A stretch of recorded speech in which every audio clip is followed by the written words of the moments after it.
Merci d'avoir choisi France 24 pour vous informer sur le monde. La Californie, où après l'annonce du déploiement de la garde nationale, le secrétaire à la Défense menace désormais d'envoyer des Marines si les violences se poursuivent.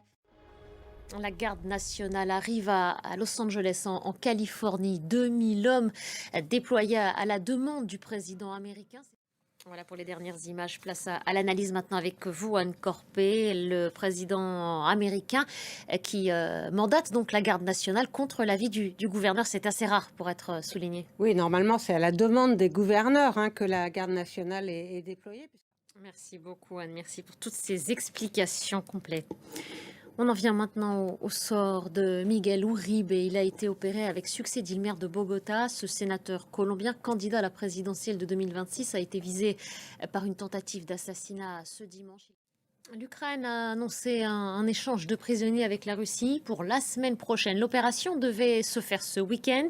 Les deux parties se sont mutuellement accusées de l'empêcher. Sur le front, cette fois, Moscou revendique une progression de ses forces jusqu'à la frontière de Dnipropetrovsk. C'est dans l'est du pays. Kiev ne confirme pas. Alice Broga nous en dit plus.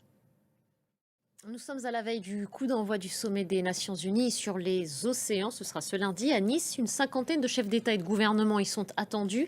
Avant l'ouverture de cette conférence, de nombreuses associations ont manifesté sur la promenade des Anglais. Objectif, demander une protection renforcée des fonds marins. Marc Pope.